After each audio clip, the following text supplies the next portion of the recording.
Monsieur le préfet, avec votre permission, chronogramme ndaje bi nii la demee dinañu ginnaaw ñaan yi danañu jox monsieur le maire de la commune de Notto Diobass moom mi nga xam ne muy accueillir mu def discours de bienvenue. Su paree dina jox le sous-préfet sortant monsieur Babacar Diagne mu def discours. Bu paree dinañu jox kàddu gi kilifa jotaay bi di monsieur le préfet du département mu joxe ay kàddoom installé na nouveau sous-préfet. Su paree moom dina jox kàddu gi madame la sous-préfet entrant mu def discours. Loolu mooy li nga xam ne kilifa yi tënk nañ ko ngir ñu déroulé ko li nga xam ne moo di cérémonie officielle bi. Bu ñu noppee nag ba ñu retiré wu ñu bàyyi kilifa yi ñu dellu ci seen yitte ñoom ñu des fi yeggale li nga xamante ni moom la ñu war a yeggale ci ay waxtaan incha allah noonu la ko kilifa yi tënkee. Kon monsieur le préfet du département ñi ngi jox ki nga xam ne moo di monsieur Alioune Sarr maire de la commune de Notto Diobass ministre mu ñëw joxe kàddu ñaari maire yi nga xam ne moo nekk ci Notto Diobass jël kàddu askan wi. Monsieur le maire, vous avez la parole. Monsieur le préfet du département de Thiès, permettez-moi au nom des populations de la commune de Notto Diobass de vous souhaiter la bienvenue. Di nuyu bu baax a baax ñëpp ñi fi teew ci turu askanu Diobass, ci turu conseil municipal, ci turu bureau municipal avec l'ensemble des adjoints au maire ñu leen dalal jàmm fii ci terroiru Notto Diobass. Di nuyuwaat monsieur Babacar Diagne, monsieur le sous-préfet sortant, di nuyu bu baax a baax madame Madjiguène Diagne, madame le sous-préfet entrant. Di nuyu sama mbokk maire yi fi teew, maire Tassette te son adjoint Ngor Sène teewal ko. Nuyu également maire yi jóge fu sore, gis naa fi maire de Paoskoto, ñu leen dalal jàmm. Di nuyu monsieur le préfet, si vous le permettez, nuyu samay adjoint ñu fi teew, madame Ndeye Fatou Ndiaye, adjoint au maire, monsieur Ibrahima Thiandoum, adjoint au maire, et monsieur Amadou Touré, adjoint au maire. Et chaque jour ñoo ñu jàppale ci liggéey. Di nuyu tous les services de l'État yi teew fii dans la commune, le commandant de brigade de la gendarmerie. Monsieur le préfet, je peux vous témoigner qu'il fait un travail remarquable pour la sécurisation de l'espace communal. Di nuyu le CADL, monsieur Oumar Ba. Di nuyu nag suñu chef de village. Bés bu yàlla sàkk ñun ak ñoom ñoo ànd ci liggéey bi te seen njiit di président Ablaye Thiandoum jiite seen kuréel ñu ngi fi teew maa ngi leen di bu baax leen gërëm. Nuyu aussi le président des chefs de village de Tassette, monsieur Pathé Thiaw. Di nuyu représentant état yëpp ci fi teew. Di nuyu kilifa diine yi Cheikh Mbodj ñu leen sant, di abbé fi teew, abbé Joseph Ngor Mbaye de Poudjak, curé de Poudjak, abbé Alphonse John, curé de Sangué, et abbé Georges Adama Tine, curé de Baba. Di nuyu suñu imam yi Serigne As Ngom jóge ba Pal, nekk mbokk Babacar, nekk suñu Serigne, nekk suñu xarit. Nuyu Serigne Babacar Kayré, nuyu imam Niass, kilifa diine yëpp fàttewuñu kenn, imam Ali Ndiaye bu Kër Ibra Fall ak imam Mansour Ndiaye bu Coxol. Monsieur le préfet, avec votre autorisation, je voudrais dire quelques mots. Ce mercredi 4 septembre, dans le cadre de la cérémonie d'installation du nouveau sous-préfet de l'arrondissement de Notto Diobass, madame Madjiguène Diagne, nouveau sous-préfet entrant, et monsieur Babacar Diagne, sous-préfet sortant, je souhaite tout d'abord plein succès à madame Madjiguène Diagne, après lui avoir souhaité la bienvenue ici dans la commune et dans l'arrondissement de Notto Diobass. Je voudrais lui témoigner de notre disponibilité et de notre entière collaboration pour la mission exaltante qu'elle va exécuter au nom des populations de l'arrondissement de Notto Diobass. À monsieur le sous-préfet Babacar Diagne, qui est notre frère et notre ami de très longue date. Je disais tout à l'heure, quand je l'ai connu, il était enseignant avec mon beau-frère. Babacar, vous êtes venu dans la commune de Notto Diobass serein. Soyez rassurés que le travail que vous avez fait ici et les acquis que nous avons capitalisés ensemble seront bien préservés avec votre successeur, Madame Madjiguène Diagne. Nous souhaitons également plein succès dans vos futures missions au nom de la République. Cette cérémonie qui est une tradition républicaine, qui s'inscrit dans le cadre du respect de l'orthodoxie administrative, mais également des fonctionnements des institutions, est une cérémonie hautement importante pour les populations de Notto Diobass et pour l'arrondissement de Notto Diobass. C'est pourquoi, pour conclure mes propos, que je vais dire en wolof, maa ngi daaneel sama kàddu di wax ni bés bii ñu daje tey muy bés bu rëy pour askanu Notto Diobass, commune Notto ak Tassette, daf ñu fekk ci ay défis extrêmement importants, monsieur le préfet, des défis fonciers, nous pouvons même dire des défis fonciers émergents dans l'arrondissement et en particulier dans la commune Notto Diobass. fii ci Notto Diobass am nañu domaine agricole communautaire boo xam ne 1000 hectares la ñu délibéré woon en 2015. Monsieur le préfet de département, nous connaissons une agression foncière dans le domaine agricole communautaire. Et la commune souhaite, avec votre soutien et le soutien de Madame le sous-préfet, recouvrer l'ensemble des terres qui appartiennent aux populations. Nous ne pouvons pas rester les bras croisés face à cette spéculation. Et ce n'est pas seulement dans le domaine agricole communautaire, c'est également dans la forêt terroir, dans la zone mitoyenne de la zone d'aménagement concerté de Thiès et de Mbourkat. C'est également le cas dans la forêt terroir à Sangué. C'est également aussi des lotissements illégaux qui sont opérés dans la commune. Et sur ces questions-là, je pense, Madame le sous-préfet, parce qu'il y a des dossiers que nous avons portés au niveau des juridictions de ce pays. Parce que quand même, askan bi mënul nangu ay nit jóge fële ñoo fekk suufu askan bi nga xam ne aar nañ ko ay ati nga ñëw aakimoo ko toog def ay lotissement jaay toog jàpp si njàmbur. Et c'est ça que nous avons dans les sites identifiés. C'est le cas également à Thiéwo, c'est le cas à Mbomboy, c'est le cas également au niveau de la zone d'aménagement de la forêt terroir. C'est pourquoi je tenais vraiment, monsieur le préfet, parce qu'il y a des questions qui relèvent de vos, de vos compétences. Parce que vous savez que les délibérations sont un sujet complexe. Nous, ce que nous souhaitons, c'est que l'ensemble de la forêt terroir soit délibéré au nom de la commune de Notto Diobass. Nous immatriculons au niveau du cadastre pour que plus personne n'aille au cadastre immatriculer des terres sur lesquelles il n'y a aucune délibération. Voilà pourquoi nous avons vraiment tenu à dire ces messages-là, parce que boo demee tey dans le domaine agricole communautaire où monsieur Boudia bi moo koy say may wax mbokk yi maa ngi daaneel sama kàddu ngeen jégal ma nag lii nag mënul neex mbokk yi njaayum suuf si nañ koo bàyyi li ñuy def ci domaine agricole communautaire bi du njëriñu askan bi du njëriñu njaboot te yenn chef de village yi ñu ngi leen di invité waat ngeen jàppale ñu ci def ci sensibilisation parce que bu ñu jaayee suuf domaine agricole communautaire bi ba demee ñu def ci titre foncier su boobaa kenn dootu ci mën a tëral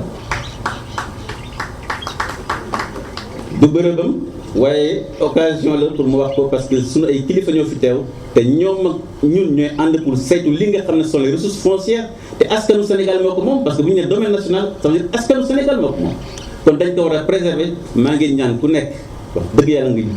béy ci sawar pour que lii ñu mën ko aaral suñu njaboot aaral ko ñun future génération maa ngi leen di gërëm di leen sant asalaamaaleykum wa rahmatullahi wa barakatuh.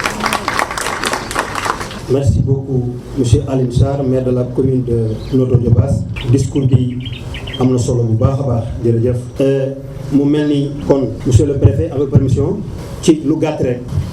ñu ngi lay xamal ni tey ci cérémonie bi ñu fi tëjee ay autorités ak ay kilifa yu am solo yoo xam ni ñu ngi fii di liggéey ci arrondissement bu Notto ñoom ñëpp ñu ngi fi teew. muy les chefs de service dama fi nekk xëy na di cité temps bi permettre mu ko ñoom ñëpp ñu ngi fi teew muy commandant ak tous les membres les agents de la CADR. waaye aussi l'inspecteur chef de district monsieur Lo bi nga xam ne mooy inspecteur de l'éducation représenté l'IEF Thiès département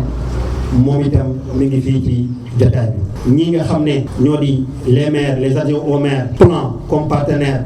ñoom ñëpp ñi ngi si jotaay bi. xëy na préfet gudd na le directeur du DAC ak kilifa yi chef de village yi les curés xëy na mënuñu tudd ñëpp waaye ñoom ñëpp ñu détail bi xam nga lu ko waral monsieur le préfet département jëmm ji la féete à gauche mu di monsieur Diagne nekk sous-préfet sortant dafa nekk fii ci arrondissement bu Notto di fi liggéey bu rafet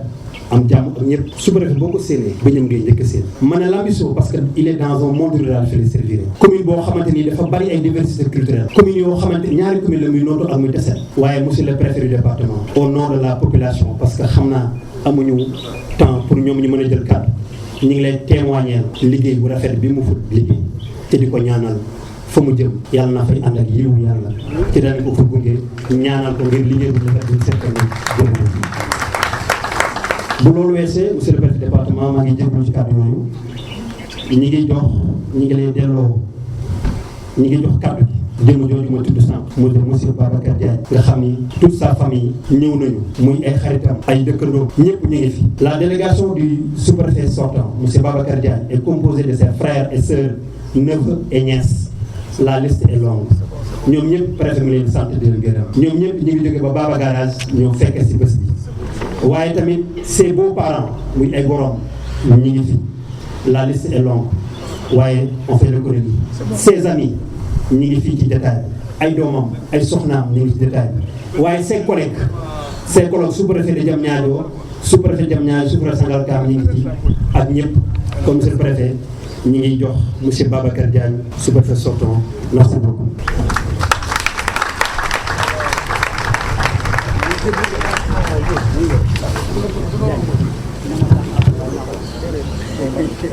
Monsieur le préfet du département de Thiès, honorables membres du Haut Conseil des collectivités territoriales,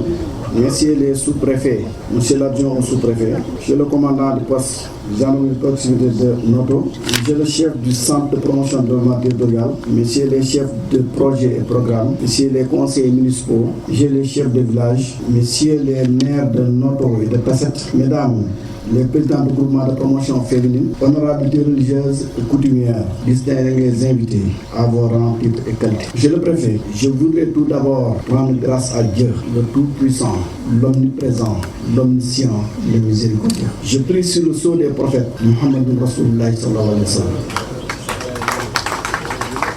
Monsieur le préfet, par décret numéro 2024-1621 du 7 août 2024, Son Excellence, Monsieur le Président de la République, a bien voulu me nommer sous-préfet de l'arrondissement de Agnam Civol, mettant ainsi fin à mes fonctions à la tête de l'arrondissement de Noto, cette prestigieuse et historique circonscription administrative. À cet effet, j'exprime toute ma gratitude à Son Excellence, Monsieur le Président de la République, pour avoir renouvelé sa confiance à ma modeste personne. Je remercie également Monsieur le Premier ministre, Monsieur le ministre de l'Intérieur et de la Sécurité publique et ses collaborateurs. J'ai une pensée pieuse pour mes parents défunts, biologiques comme adoptifs. M'adressant aux vaillantes populations de l'arrondissement de Noto, je voudrais vous exprimer mes vifs remerciements pour votre accompagnement, votre soutien et votre collaboration durant les 3 années et 2 mois que j'ai passé à la tête de cette circonscription. Durant le temps de ma mission à Noto, j'ai pu, avec la collaboration du commandant Ndeki, que je salue au passage, ainsi que ses prédécesseurs, relever le défi sécuritaire et particulièrement le vol de bétail qui hantait le sommeil des populations à mon arrivée en 2021. À cela s'ajoute la gestion intelligente du phénomène de la divagation animale. Vous conviendrez avec moi que l'arrondissement de Noto est confronté à l'épineuse question de la gestion foncière, eu égard à sa proximité avec l'AIDB et l'autoroute à péage, l'arrivée vers l'agrobusiness et j'en passe. Par la grâce de Dieu, nous avons géré de manière responsable les terres émanant de la zone du terroir en s'appuyant sur les textes en vigueur, notamment la loi 6446 du gouvernement national. Sur le plan économique, nous avons accompagné les entreprises avicoles et industrielles pour permettre aux populations d'en tirer le maximum de profit. Il reste entendu que des incompréhensions subsistent de part et d'autre entre la jeunesse et certaines entreprises agricoles. Monsieur le préfet, le pays CRR est très attaché à ses traditions culturelles et culturelles, le doute lequel j'en passe. Ces activités sont souvent émaillées de violence, mais par la grâce de Dieu, aucune scène de violence n'a été notée ces 3 dernières années du fait de l'accompagnement et de la sensibilisation. Dans le domaine du sport, seule l'année 2022 a été trouble avec des violences inouïes, ce qui nous a poussé parfois à prendre des mesures conservatoires de suspension temporaire, voire définitive des activités. Mais il faut reconnaître le retour au civisme et à la citoyenneté, noter la saison écoulée. Monsieur le préfet, quand nous prenions fonction en 2021, nous avons trouvé que l'arrondissement était confronté à problème d'eau, et surtout dans les villages de Babak, de Sangué, de Mbomboy. Mais je pense que ce problème est en phase d'être résolu avec les différentes réunions qu'on a tenues avec les responsables de l'OFOR à Kouatek. Pour le cas précis de Babac, je pense que bientôt un nouveau forage sera donc inauguré. Parce que les travaux vont bientôt démarrer avec l'accompagnement Eximbank. Il faut aussi noter l'élargissement de la carte sanitaire. Parce qu'il y a beaucoup de postes de santé qui ont été réalisés par les maires avec l'accompagnement de l'État. Tout n'est pas rose, car des problèmes fonciers subsistent encore entre membres d'une même famille qui est parfois déchirée par des histoires d'héritage ou de gestion coutumière des terres du domaine national. Je ne pourrais terminer sans remercier très sincèrement et vivement mon épouse qui, durant 23 années de compagnonnage, m'a aidé à surmonter les difficultés. J'associe ces remerciements sa famille biologique, mes enfants, mes parents proches, mes amis et particulièrement mes collaborateurs au niveau de la sous-préfecture de Noto, les maires des communes de Noto et Tasset, ainsi que leurs collaborateurs, les chefs de village, à qui vraiment j'adresse une mention spéciale, mais aussi à Madame Seydou Gueye, celle qui s'occupait de notre popote durant tout notre temps. Pour clore ce chapitre, je voudrais remercier au fond du cœur l'homme qui, après ma sortie de l'École nationale d'administration, a parfait ma formation en sa qualité de préfet du département de Mbacké, dont je suis son adjoint. Je veux nommer Aline Aïdrania, actuel secrétaire du ministère de l'Intérieur. Je voudrais que vous transmettez mes sincères remerciements. De Keur Momar Sarr, en passant par Sabodala et Noto, chaque fois que je rencontre des difficultés extrêmes, c'est ce grand monsieur qui, par ses conseils, ses orientations, me tire d'affaire. Que le Tout-Puissant l'assiste éternellement. Monsieur le préfet, le bon Dieu a fait que je n'ai géré que des circonstances administratives difficiles. Mais grâce à sa volonté, à sa miséricorde, je m'en suis sorti avec la conscience tranquille. Monsieur le préfet, je voudrais pour clore vous remercier vous personnellement, vos conseils, ainsi qu'à monsieur le gouverneur Omar Mamoud Baldé, mes collègues sous-préfets venus d'ailleurs, les anciens sous-préfets, pour assister à cette cérémonie. Je remercie aussi l'imam Niass, l'imam Alioune Ndiaye, l'imam Mansour Wade et tous les imams qui sont là, les curés des paroisses de Babac, de Sangué, de Koutiak. Je remercie également le comité d'organisation, les secteurs municipaux de notre État et tous les mécènes qui ont contribué à la réussite de cette cérémonie. Quant à Madame le préfet entrant, Naïmadjigen Diagne, je vous félicite pour la confiance renouvelée du chef de l'État et prie pour que le bon Dieu vous assiste à l'accomplissement de votre mission à la tête de cet arrondissement calme mais complexe. J'exhorte les populations du Diobass. Donc, Madame le préfet, excusez-moi, soyez rassurés. Je vous laisse en héritage, une situation apaisée, paisible, voire très paisible. Mais soyez vigilants en toutes circonstances et en toute matière. J'exhorte les populations du Diobass et du Khaban à vous apporter leur soutien et leur collaboration. Merci à tous ceux qui ont fait le déplacement pour me témoigner leur amitié, leur fraternité et leur solidarité. Je vous remercie. Monsieur le président, je vous remercie rek si wolof. Ginnaaw bi ñu sant Yàlla subhanahu wa taala mi nga xam ni moom rek moo nekk. julli si Seydina Muhammad sallallahu alayhi wa sallam maa ngi sant bu baax di ñaanal sama wajjur yi nga xam ne sa barsàq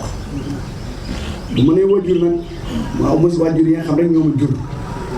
ñoo xam ñoo ma jur am ñoo xam ñoo ma yar sama wajjur yi ma jur ñu am yeneen wajjur yi ma yar ñun ñëpp ñu barsàq maa ngi leen ñaanal ndax tey lu nekk si man tey ñoom di sant bu baax monsieur le président de la république ndax li mu def confiance la. parce que bu fekkee daf laa jëlee si béréb yóbbu si beneen béréb moom lii tubaab wax renouveler sa confiance si yow te yàlla man daf ma nattu man bi ma génnee école ba léegi arrondissement yi ma am yëpp arrondissement yu métti la compliqué yu difficile mais yàlla nag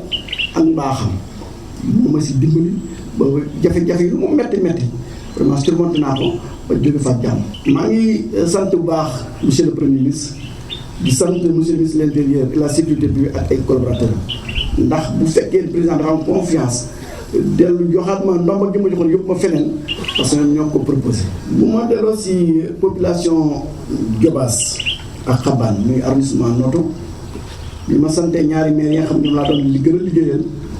ak chef de village yi maa ngi sant bu baax imam yi imam bu fi taxaw si Jobaas maa ngi sant waaw ñaan yéen ma ñaanal yëpp xam naa ko ba tey am na ñoo xam ne may doon wàccee ay kaamil di may defal ñaan maa ngi leen sant bu baax di nuyu di sant curé de la paroisse bu nekk Babat bi nekk Poutiac bi nekk Sange di wax ni population Noto gërëm naa leen bu baax ñetti at ak ñaari weer yi nga fi def yàlla defal na ma sutura su rëy ma koy sant yàlla nag waaye bu ma amee sutura boobu yéen si jàpp si liggéey bi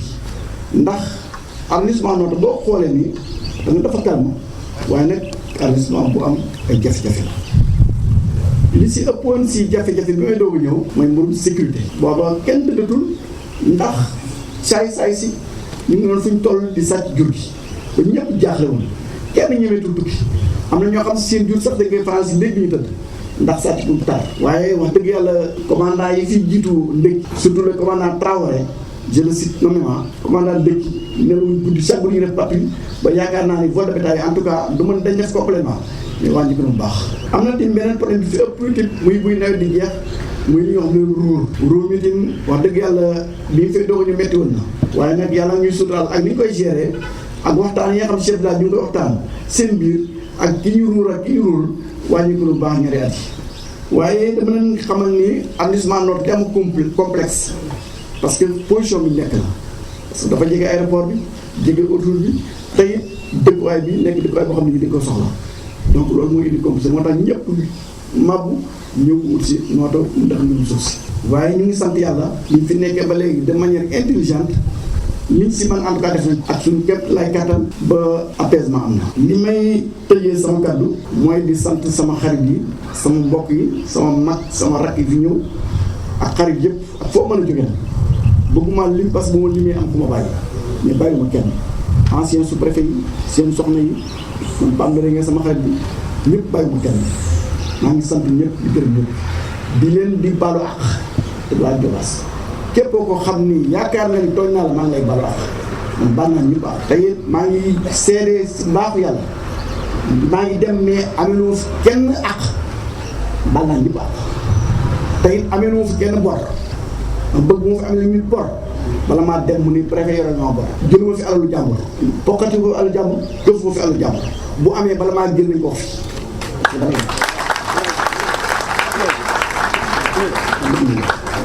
ñaareel bi jamono dafa yàqu léeg nga dégg ñu naan su préfet bi nii waaye préfet damay leeral nag bi ma ñëw fii benn soxla la am bu may demee benn soxla yu bàyyi ma fi ngoro bàyyi ma fi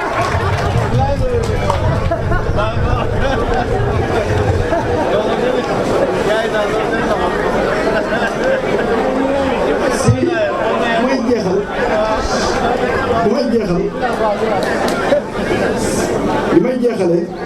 non damay bañ ma dem ñu naan su préfet ma bàyyi ngoro gi waxaale ma fi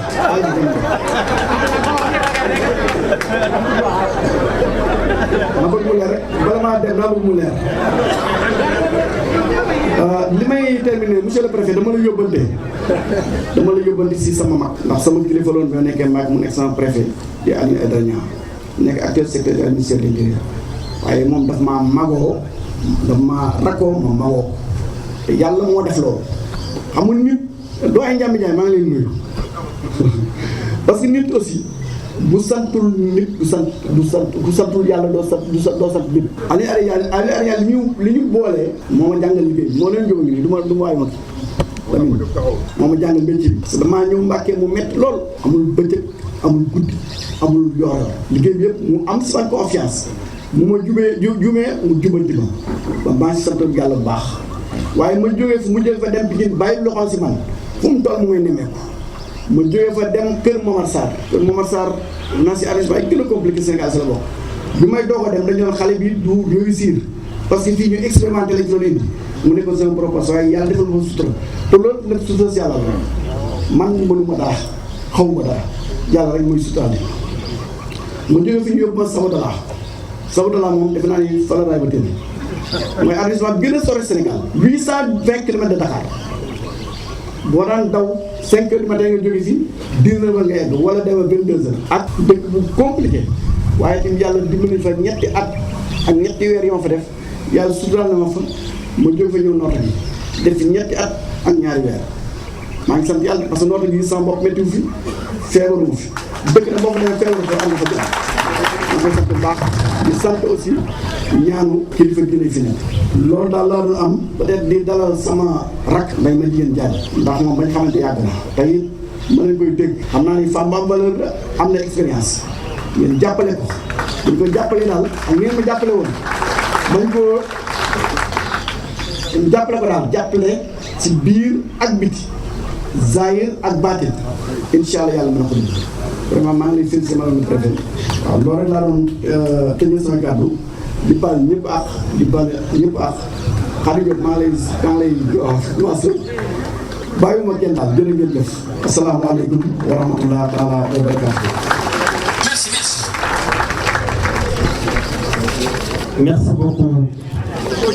Merci beaucoup monsieur le sous-préfet Babacar Diagne. non bu ma defee lii te remercier wu ma gërëm sama adjoint bi dama gor. pour dire vrai liggéey bi moom moo ko yoroon man dama ne ko man mag laa am naa expérience li ma war a xam yëpp xam naa ko yow yaay jàng laa bàyyi woon liggéey bi lépp boo ko def luñ xam nga administration ñun xam nañ ñëpp pièce périodique luñ jot naa fekk mu def ko prévoir sama signé rek laa si def tamit vraiment ñu moom relation de complicité ma koy sant bu baax di sant ak waa bureau bi yëpp bàyyi mu kenn sous-préfecture Diouf Sarr Diallo Ka Latir bàyyi ma kenn ñun ñëpp maa ngi sant parce que jàppale ngeen aussi bàyyi ma kenn chef la mota maa ngi lay sant boo gërëm maa ngi sant Imam Niass xam naa moom fi ma féete xam naa fi ma ko féete yàlla may jàmm jërë ngeen def. Merci beaucoup monsieur le sous-préfet discours bi am na solo jërëjëf monsieur le préfet du département nous allons remettre la parole pour l'installation officielle de madame la sous-préfète après le discours. Merci.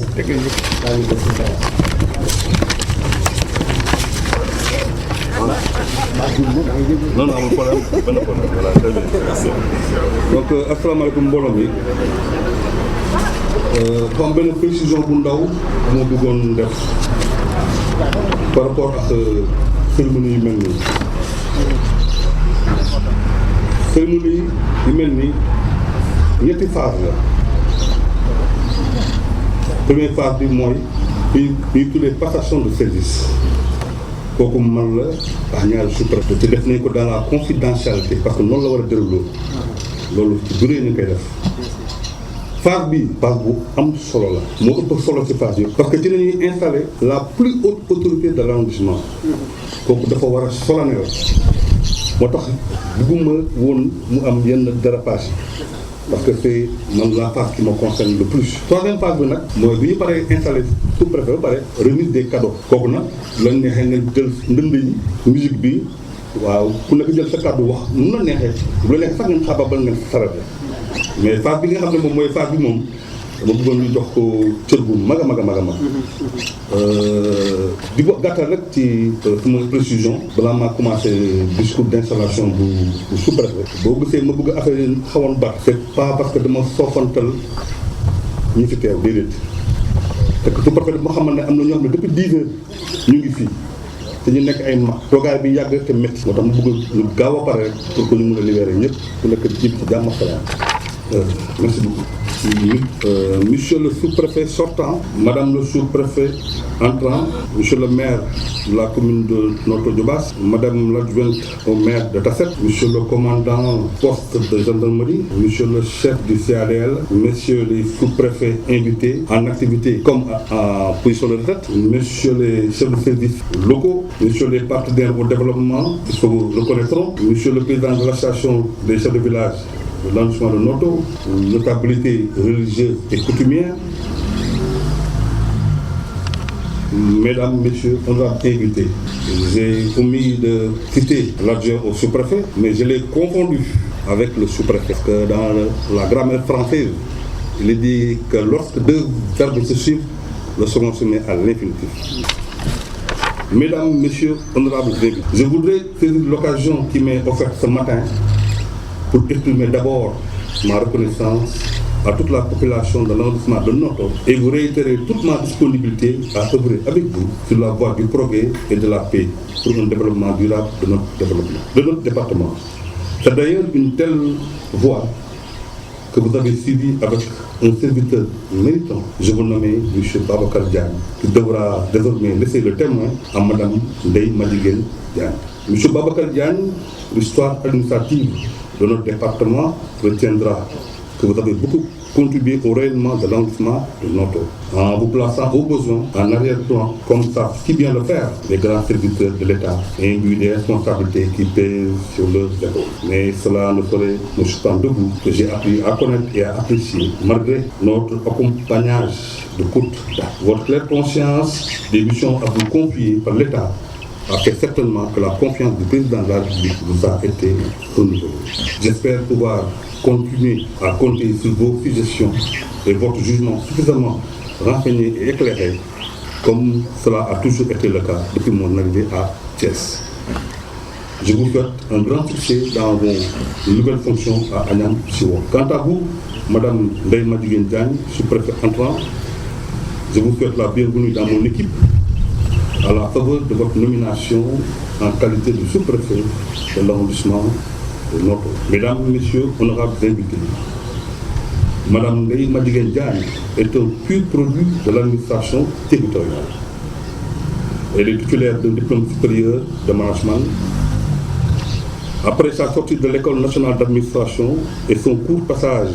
au ministère de la Justice comme chef du bureau administratif et financier, elle a occupé tour à tour les fonctions suivantes. Adjointe au préfet du département de Thiès, sous-préfet de l'arrondissement de Fissel, sous-préfet de l'arrondissement de Rufisque-Est, sous-préfet de l'arrondissement de Paoskoto, un arrondissement qui m'a beaucoup marqué. Mesdames, Messieurs, c'est cette dame de valeur qui, à partir d'aujourd'hui, présidera aux destinées de l'arrondissement de Noto. Sa riche expérience administrative me permet de considérer qu'elle a tous les atouts pour réussir à bien les nouvelles missions à elle confiées dans le respect du principe du bon. Mesdames, Messieurs, honorables, vous me permettrez, avant de procéder à l'installation de Mme Ndeye Madjiguène Diagne et dans ses nouvelles fonctions, de faire une petite communication sur les qualités du chef de circonscription administrative. Mesdames, Messieurs, honorables invités, les hommes et les femmes placés à la tête des circonscriptions administratives possèdent les qualités sans lesquelles il est difficile de jouer le rôle qu'on attend d'eux à ces postes. Il s'agit de l'humilité, de la probité, de l'intégrité, du patriotisme, bref, de cet ensemble de qualités qui font de chef de circonscription administrative un homme ou une femme engagée au service de son pays. Garant de l'ordre et de l'exécution des lois et règlements, représentant de l'État auprès des collectivités territoriales, le chef de circonscription administrative est le coordonnateur des services publics et l'animateur de la vie économique et sociale. Il possède deux faces, l'une tournée vers la capitale pour promouvoir sa circonscription, l'autre tournée vers les administrés pour leur faire admettre les directives du gouvernement. Ce comportement doit tout naturellement permettre à l'autorité administrative d'installer la confiance qui commande d'agir dans la transparence avec sincérité, discrétion, objectivité et impartialité. Toutes les qualités devant guider les actions quotidiennes et qui excluent tous les manquements à l'honneur, à la probité et aux bonnes mœurs. Toutes ces qualités, mesdames et messieurs, Ndeye Madjiguène Diagne les possède. Ndeye Madjiguène Diagne, veuillez vous rapprocher, s'il vous plaît.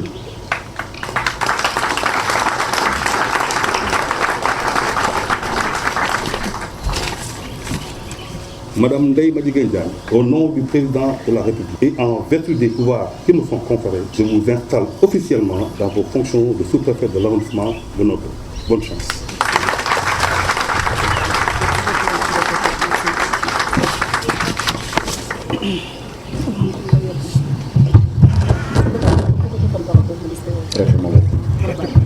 waaw asalaamaaleykum mbooloo mi ñu ngi leen di nuyu monsieur le préfet si vous me le permettez parce que Mame Less yow waa Nioro ñu ngi lay nuyu bu baax a baax parce que jaar nga fa te vraiment jàmm rek nga seqoon ni ñun suñu xel daal na bu ñëwee Thiès fekk la fi ngay installé suñu sous-préfet bi suñu sœur Ndeye Madjiguène Diagne ñun nag wax dëgg fi yàlla Ndeye Mone Jigéen dafa ànd ak délégation bu mag bu nga xam ne tey ñoo ko gunge si ñu jógee ko ba tout le département de Nioro ñëw ñun pour jàppale si gunge ci seen jigéen bi Ndeye Mone Jigéen Diagne. ku jiite délégation boobu mooy l'adjoint préfet du département de Nioro di monsieur Serigne Fall moo jiite délégation boobu ànd ak l'adjoint sous-préfet de Paoskoto monsieur Lamine Kaba ànd ak aussi le maire de Paoskoto mu ànd ak l'ensemble des maires des communes des 6 communes de l'arrondissement de Paoskoto muy Paoskoto Darou Salam Taïba Niassène Dabali Gendikey et Médina et Porokhane. Même le maire de Médina Sabakh bokk ci circonscription bi mais ñëw na pour jàppale ci sërëm ndax seen jum amal jàmm jum amal moom. Ndeye Mone Jigéen Diagne aussi tous les imams de l'arrondissement de Paoskoto ñëw leen accompagner ko tey bu ñuy ñëw bis lañ bi ba mu fees ak ñaari oto pour accompagner ko parce que moo ñu ko jaral te moo ko sa liggéey nit ku nekk ku deful dara loo am dara. mu ànd ak aussi les chefs de village ñu nga xam ne tam ñoo ko gunge si tey ànd ak aussi sa famille et sa belle famille jëkkër ma nga nee toog gunge ko xam ne fu mu dem mu nekk si wetam muy monsieur Niang di ko jàppale guddi ak bëccëg sa famille est là-bas ñu ngi nee toog waa Nioro yëpp waa Notto Diobass am ngeen gan am ngeen bu mat gan mais kii du sous-préfet kii yaay la te da ngeen xam ne seen yaay a ngi nii ñu ngi ñaan ngeen dalal ko jàmm ci barke Alxuraan Ndeye Mone Jigéen kaddu gaa ngi noonu.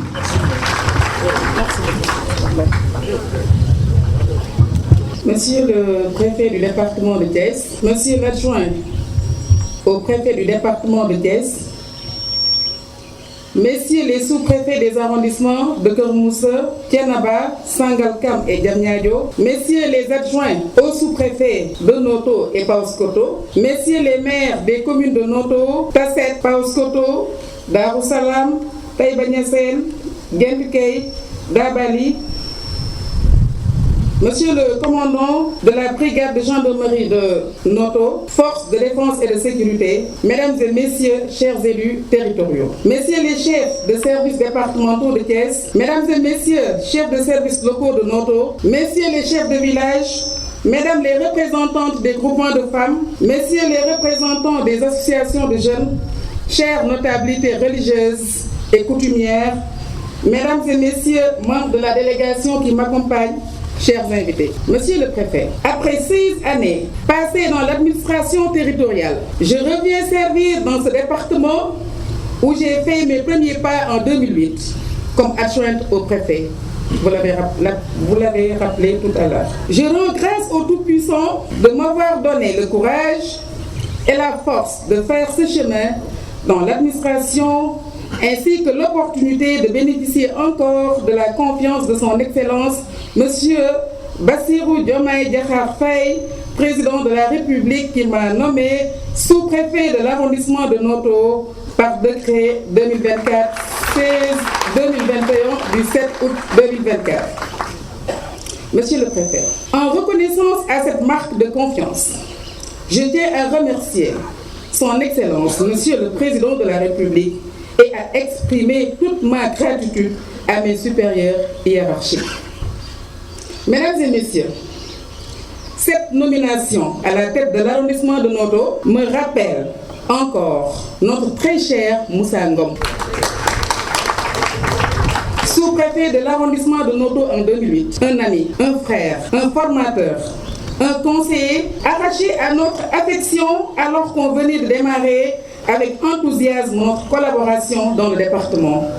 J'ai une pensée pieuse pour le repos de son âme, puisse Dieu l'accueillir dans son paradis céleste. Monsieur le préfet du département de Thiès, Monsieur le sous-préfet de Noto sortant, je vous remercie vivement pour l'accueil chaleureux que vous nous avez réservé. Mesdames et Messieurs, ce jour marque un nouveau chapitre pour moi et je mesure pleinement les défis qui se présentent. Je souhaite également adresser un hommage à Monsieur le sous-préfet sortant pour son travail et son dévouement. Il a su mener avec compétence les missions qui lui ont été confiées. À présent que le devoir l'appelle ailleurs, je lui souhaite plein succès dans ses nouvelles fonctions. L'administration étant une continuité, il est de mon devoir de poursuivre ses œuvres avec le même sens de service public et d'engagement. Chère population des communes de Notto Diobass et Tassette, je sollicite vos prières et accompagnement pour l'atteinte de mes objectifs dans la circonscription administrative. Conformément à mes missions, je veillerai à bien coordonner les actions de développement économique et social de l'arrondissement et de mettre en œuvre tous les moyens nécessaires en vue de susciter et d'encourager la participation des populations aux actions de développement et d'assurer le bien-être des citoyens ainsi que le développement harmonieux de la localité. Mon engagement étant de toujours servir avec détermination et rigueur l'administration, mon action se fondera sur les valeurs de transparence, d'équité et de dialogue.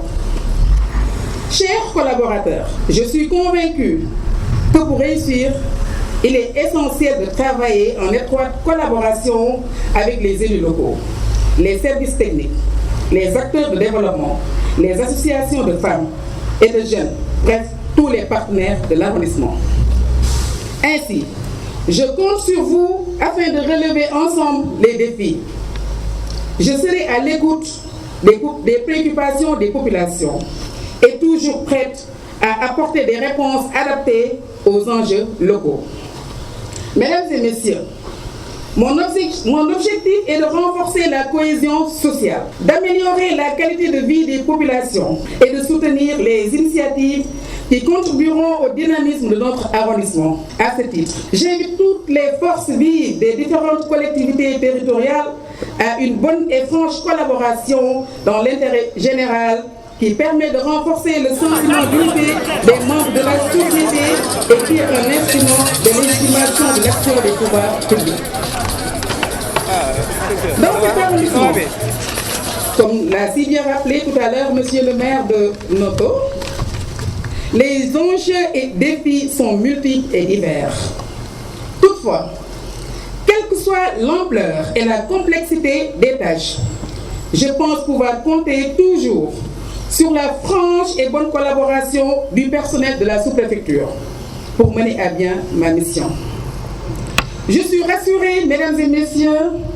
de travailler dans cette équipe dirigée par le préfet du département, M. Mamles Kabou, une autorité très dynamique, très engagée, qui m'a beaucoup encouragée à persévérer dans l'administration et à aspirer à une belle carrière. Je vous en remercie vivement, Monsieur le préfet du département de Thiès. Mes remerciements vont à l'endroit de la délégation qui m'accompagne, composée de maires de communes, de chefs de service, de chefs de village, d'imams, de représentantes de femmes, de représentants de jeunes, mes amis, mes collègues, ma famille et ma belle famille. Je ne remercierai jamais assez ces chères personnes qui sont là aujourd'hui pour m'encourager, notamment les maires. Les maires qui ont été, monsieur le préfet du département de Thiès, les maires de l'arrondissement ou du département de Nioro ont été de grands collaborateurs, de proches collaborateurs, surtout de francs collaborateurs. Je vous remercie vivement, messieurs les maires. Je remercie toute ma famille, notamment ma très chère mère, pour l'éducation qu'elle nous a inculquée, ma belle famille, particulièrement mes beaux-parents, pour le soutien constant et l'accompagnement. Je prie, monsieur le préfet, pour le repos, pour mon défunt cher père, parti très tôt, qu'il repose donc en paix au paradis éternel. Merci à mon très cher époux pour l'appui et l'encadrement constant. Merci de votre aimable attention.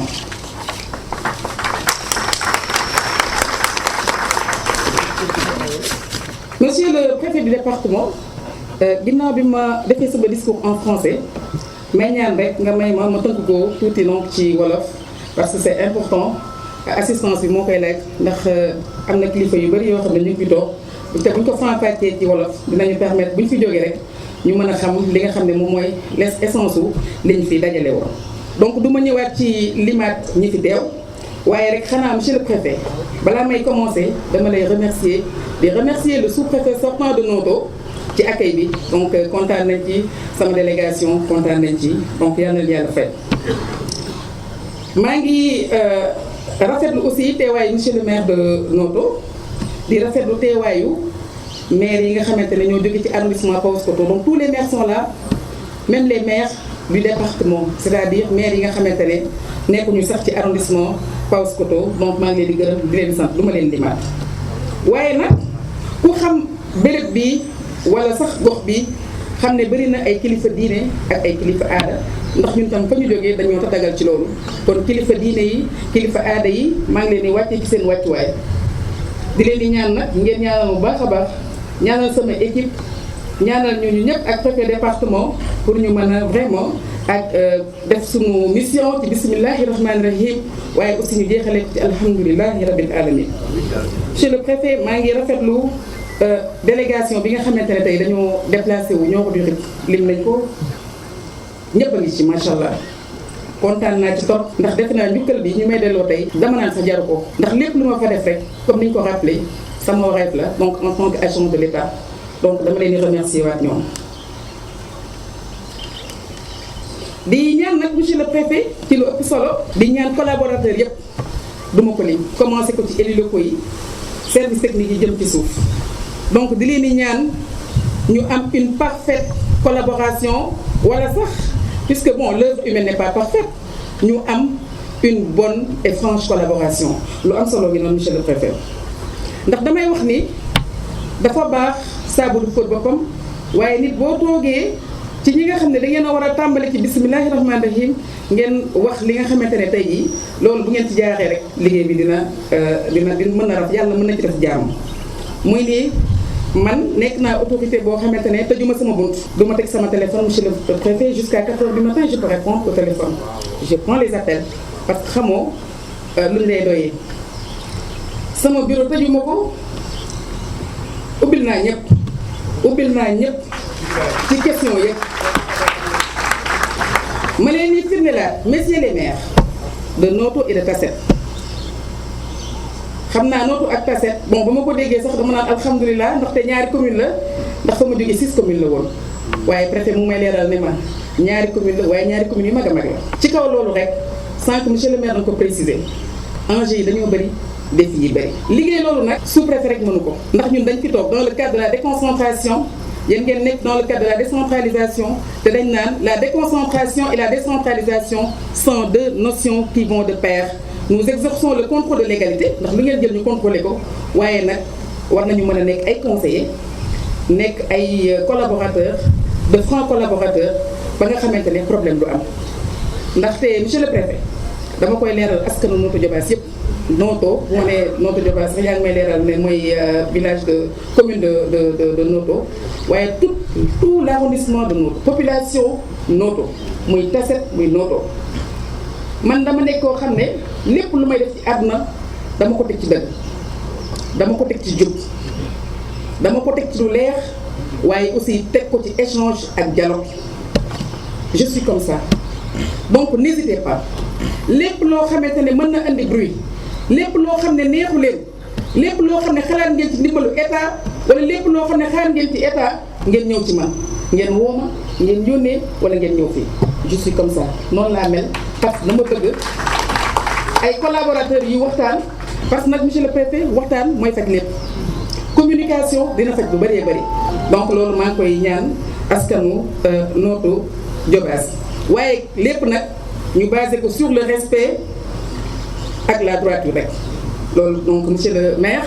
bu ñu defee noonu defe naa lépp li nga xam ne nekk na ay enjeux te nga lim ko fi yàlla mën nañu may donc ñu dem ba vraiment di ci am ay solution monsieur le préfet li may wax rek encore mooy lépp li nga xam ne moom moo dëppoo ak yoon autorité yi wax ci autorité war ci taxaw foofu lay taxaw mooy maanaam di veiller à l'exécution correcte des lois et règlements parce que ni ma koy waxee rek yow autorité bu ma gërëm nga